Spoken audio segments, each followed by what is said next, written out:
Hey tech heads, in this video I'll show you the operation of a buck converter. These small yet amazingly handy converters are used by engineers to transfer electric power from one place of a higher voltage to another place that requires a lower voltage to operate. Buck converters are usually found in electronic devices like laptops, cell phones, general consumer electronics, and of course in power supplies. So let's talk about what makes up a buck converter. I'll address the power stages of a buck converter. The power stages of a buck converter consist of an input voltage, a switch that is controlled by a pulse width modulated signal or PWM control, and the waveform looks like this. This is a voltage. We also have a diode, and this is called a flywheel diode. Then we have a low pass filter or an LC filter. Then we have the output of the buck converter. And you can just call that out if you want. And this side, the in stage. So those are what constitute a buck converter, and these are called the power stages. Okay, now I'm going to break down the operation of a buck converter. A buck converter operates in two stages whenever the switch from the pulse width modulation is on. So that's during this phase. And when the switch is turned off, this phase, or T off. So I'm going to draw a graph to demonstrate this. Here we have a graph with T to represent the time scale on the x-axis. And then I have my pulse width modulated signal, and I'm just going to focus on the time that the switch is on. So we'll call this time frame T on, and I'll draw arrows to show you exactly what I'm talking about. Now let's assume the switching frequency for the pulse width modulated signal is 40 kilohertz. That translates to a time period. So that's when the signal repeats itself or starts to repeat itself. The time period is 50 microseconds. Then let's assume that the time that the switch is turned on or the pulse width is on will be 25 microseconds. Just to make it an even half there. And to keep things simple. Now, since we are in the T on phase, remember it's T on, we're going to look at the voltages across each of the devices. T on, V in. Here we have this voltage showing up like this, and that's positive at the top, negative at the bottom.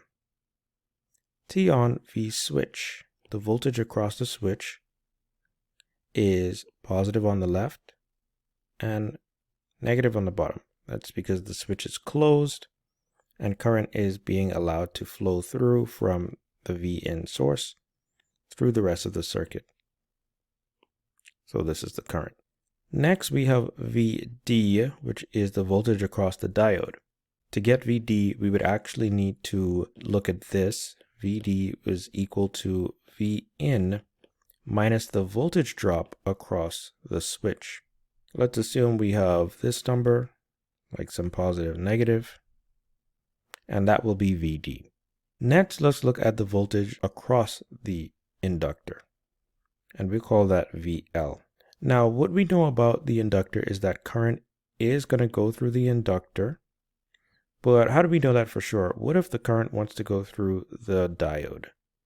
To know whether it's going through the diode, we need to know if the diode is reverse biased or forward biased. If the diode is reverse biased, like how I indicate here in the picture, then the current will not want to go through this diode. If the diode is forward biased, then the current will want to go through the diode. To find out, let's evaluate V in minus V switch. Now V switch is typically going to be extremely small, almost zero, so we can consider this negligible. And V in is positive. Let's give an example, say 100 volts. Then V in minus V switch is going to be equal to 100 volts minus 0 volts. And then that's going to be 100 volts, or just Vin, roughly. Vin is more positive than this negative side, and this negative side is going to be usually connected to ground or something. So the voltage across VD is Vin, and the diode is reverse biased. Since it's reverse biased, current does not flow through the diode, pretty much ignores it and goes through the inductor instead. Let's look at the voltage across the inductor. Right, so the voltage across the inductor is going to be equal to the inductance of the inductor times the change in the current through the inductor with respect to the change in time with that current going through the inductor. What does this mean? This means that as current goes through the inductor, we're going to take a look at how it behaves over time. So let's assume that this y-axis is current, I, or in amperes. The current, we will start at time t0. I'll call this time right here t0, when the switch just turned on. The current through the inductor will, with respect to time, start to increase. It will start to increase like this. And let's assume this is 0 on the graph. And then it will increase to some peak current. You can call it I peak or whatever you want. Now, why is it that the current doesn't just shoot up or spike up like the pulse width modulated signal? That's because inductors impede the sudden change or instantaneous change in current flow. So it's going to rise gradually. While it's rising gradually, the inductor will build its magnetic field up. But notice what's happening here with the current through the inductor. It is changing with respect to time. And here we get a change in the current magnitude. This change is delta I. Or if we get an infinitesimally small amount of change per unit time, we can call that di. Likewise, the time had passed while the current was increasing, and this time is the whole time t on. That would be delta t. But if we're considering an infinitesimally small time, then we're looking at calling it dt. So that's all it is. It's just a change in current with respect to the change in time. While the current is changing, we'll multiply it by the inductor and get some voltage.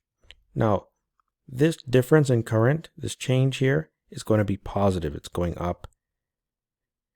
And so we'll have a positive polarity here, and our voltage across the inductor will be positive.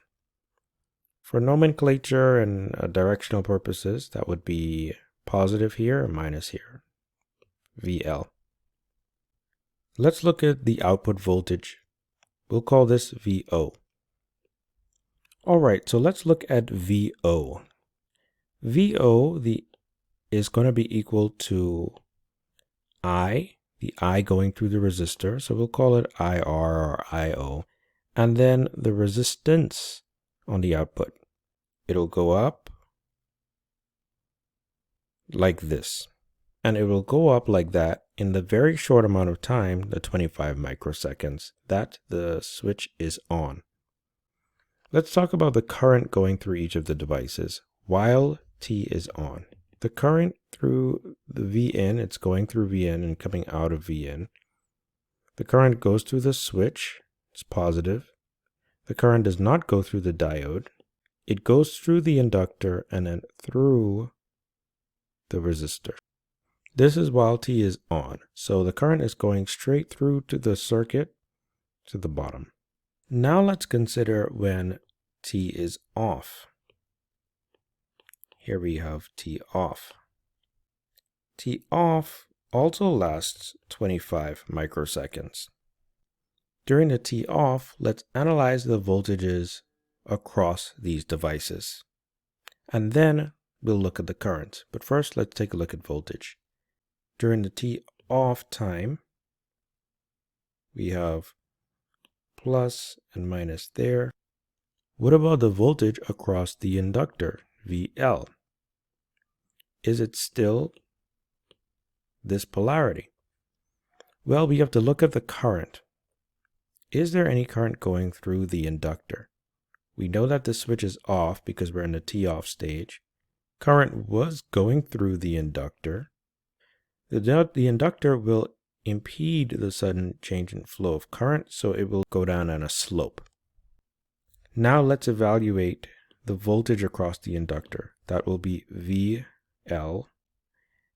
L, the inductance, times the change in current with respect to the change in time. Now, since the current is going downward, this change is going to end up being negative. So if you take the numbers, this last point, I2 minus I1 or something like that, I2 is less than I1, so I2 minus I1 is going to be a negative value. Since the difference between I2 and I1, or DI, is going to be a negative value, our voltage is going to end up being negative. So the polarity will flip, and there we go. Inductors do allow for instantaneous flipping of the voltage across them. Okay, now that that's settled, let's look at the voltage across the output, VO.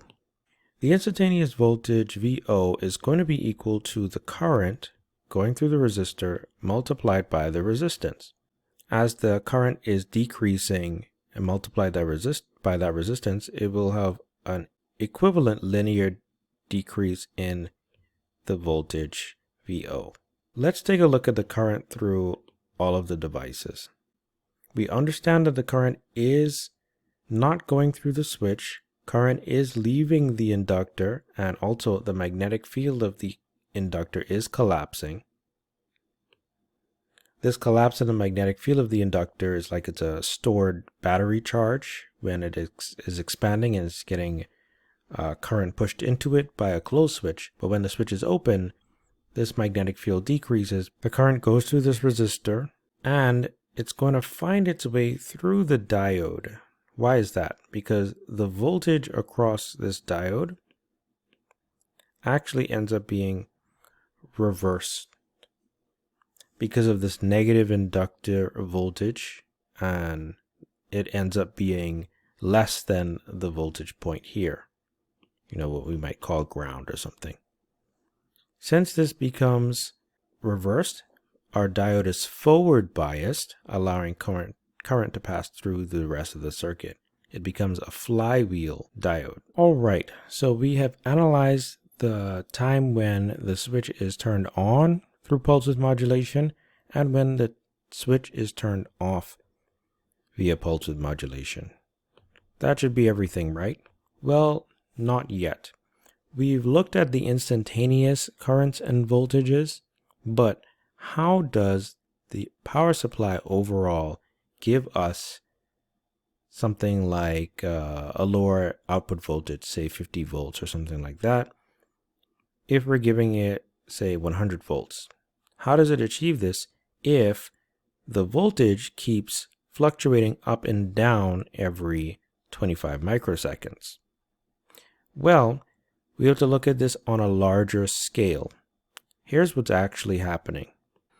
I've redrawn the graph to be on a larger time scale. Instead of microseconds, we'll look at milliseconds. On this larger scale, the output voltage actually looks like this. So while it is fluctuating with some ripple, the root mean square or effective RMS or average value looks like this on this time scale. Then it stabilizes to some standard voltage. If we were to take the average of the output voltage over time, over say 6 milliseconds, for instance, then it will average out to about some Vout average. this V out average is equal to the amount of time that the switch is turned on over the time period of the pulse width modulated signal. That ratio, if we multiply it by V in, that ends up giving us our average V out. Now I'm ignoring the voltage drop across the diode for the sake of this equation and simplicity. Interestingly enough, this ratio T on over T period has a name, and we call it the duty cycle. And we use the letter D for short. The duty cycle is expressed in some kind of percentage or decimal point. In this case, if you recall, our T on is equal to our T off, and the T period is equal to the T on plus the T off, or the time off. T on, if we say it's 25 microseconds, then T off is also 25 microseconds. We're looking at the time period being 50 microseconds. In any case, with these numbers, the duty cycle ends up being 0.5. So any voltage we put on the input, V in, will be halved to the output. Instantaneously, the voltage across the resistor or the output will be fluctuating a lot. But on average, once it settles out, it's going to be 50 volts. Okay, so that is the full explanation of the buck converter. Some things were left out, like discontinuous mode, but we'll just leave it here and just note that we focus on the continuous mode of the buck converter. Now, usually it's not enough for me to just accept the theory of a power electronic circuit. I have to test it using simulation. So I'm going to show you how this performs in a simulation in OrCAD PSPICE. All right, so now that I understand the theory, we get it, we actually need to test it in simulation. All right, I like to use OrCAD Capture PSPICE for simulation for pretty much all of my circuits and electronics. Here I have an example buck converter that's open. And to find this, you actually have a demo project. You can go to File, Open, Demo Designs. Then you can scroll down to something called buck converter. This is in its own demo folder. And then what I did was I copied it over to my own local folder just to keep the demo folder safe. So what I'll do here is simulate this. We have a 100 volt input for V in, and then we have the V out. This is set at 50% duty cycle because we've got the pulse width, or T on, over the period of 50 microseconds. So I'm just going to go ahead and run the simulation. We'll go to PSPICE run because the simulation profile is already set. And here we go. We've got our current. See how that is doing its thing, switching. We have our output voltage right here, V out, and it's doing its rippling, and it settles around, I would say, 3.2, 3.6 milliseconds, which is typical of an open loop buck converter. But now let's say we added a load. I'm just going to go ahead and add a load to this.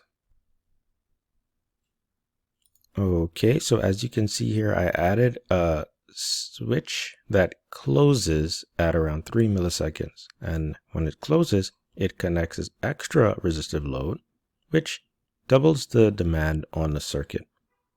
Okay, once these are in parallel, they turn into 5 ohm resistance equivalent, and then that pulls twice the amount of current from the circuit. Let's see how it responds to this sudden step up in the load. Go to PSPICE, run, and let's see what happens. Okay, so we've got the expected response, and right where it wants to stabilize around 3.2 milliseconds, we have the stepped load, which sends it into some instability, and then it needs to respond again and settles around 5.6 milliseconds. And this is all fine and good, but what if this is not fast enough for an industrial application or something? I would need to do some calculations to create a closed loop feedback controller that would make sure this responds faster and we don't have as many issues with the load changing.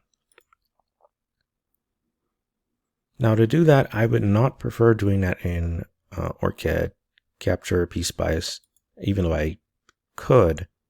I would rather do that in MATLAB Simulink. It's really awesome where you can combine both your schematic circuit, which is usually going to be more accurate than if you do it in MATLAB Simulink. So we can combine MATLAB for control and the schematic circuit in PSPICE to get real accuracy and not just approximations. So how do we set this up? First of all, make sure you have MATLAB installed, and then you would go to Tools in PSPICE, MATLAB, then Set MATLAB Path. Make sure you have whatever the installation folder needs to be. So in this case, C program files, MATLAB, the version, and then bin. That's the default installation. Next, you also want to set your MATLAB path. Then choose the Set Path button and set your path. So you want these C Cadence SVP_7, whichever version you have, the tools, PSPICE, PSP, CoSim. And that folder, you also want this other folder here, the tools bin folder, and you want the TCL scripts or PSP MATLAB scripts folder in here. And even the documents folder that you use for MATLAB. All right, once that is all set, make sure you hit the Save button, then close MATLAB. I even recommend closing OrCAD Capture and PSPICE just to be on the safe side, restarting them, and then moving on to this next step. Okay, so let's make sure we run our PSPICE simulation, and then once you do that and you see the results, go to Tools, MATLAB, Co-Simulation. This starts an instance of MATLAB in a smaller command window. Here we go. We're going to minimize that. If you close this, it's going to close MATLAB. All right, so at this point, what you want to do is click on the Simulink icon. This will allow you to start a new project. So you would then do Create Model. This pulls up a blank model from scratch. So then you would immediately do Control S to save. And we'll just call this buck converter test sim. Save this in whichever folder makes sense for you. I'm just gonna save it maybe here. Buck converter test sim.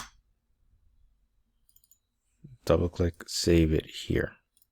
Now what's cool is you can actually add not only your typical pulse generator device, and then maybe your integrator that you would put in, and whatever other elements that you would put in to create your Laplace transform or state space equivalent to your plant. The plant would be our buck converter in this case.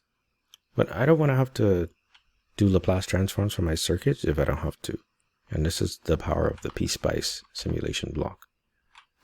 Normally I would add a scope or something like that. Okay, so instead of this being like some mathematical model of something that's not quite, it's still an estimation anyway, I'm going to delete this and I go to my library browser, and then there's this cool block called the PSPICE block. Grab this, drag it over, and there you go.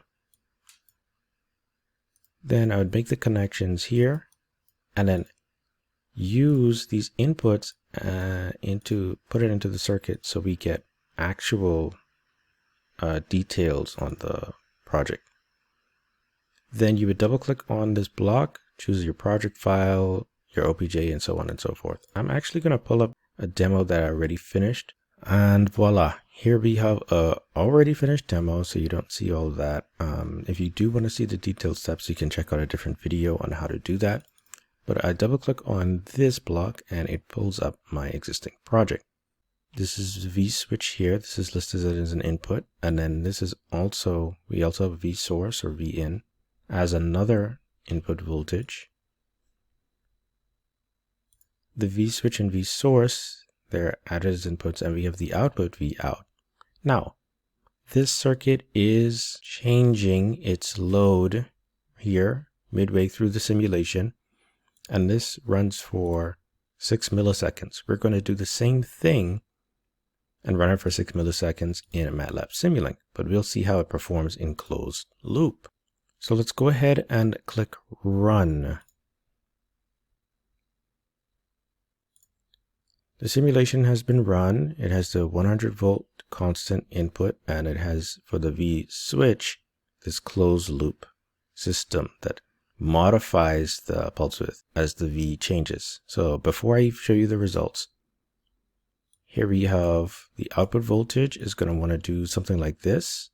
And before, without a closed loop control system, it's going to want to settle, whenever it feels like. That's natural for it and makes sense. But with a closed loop controller, we get to change how fast that responds, how fast it settles, and its response to a load. So we're just going to see what happens here. Let's view this output results.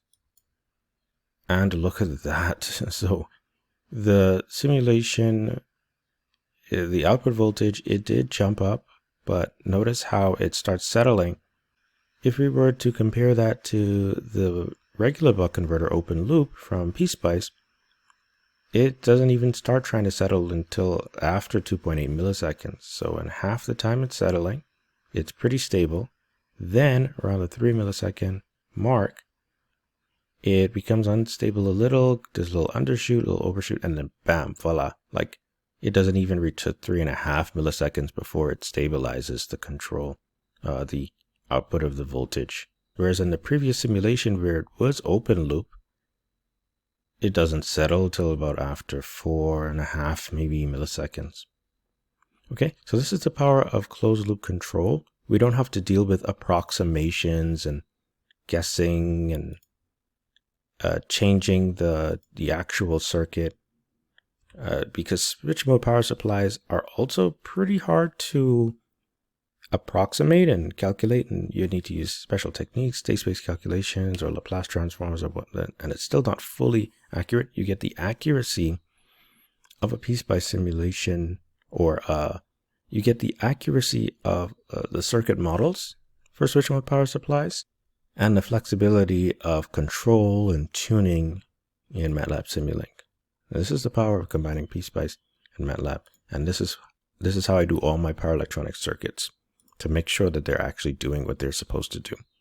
All right, awesome. So this is the typical workflow I use. I'm a control systems engineer and also a printed circuit board designer, electrical systems simulation designer and whatnot.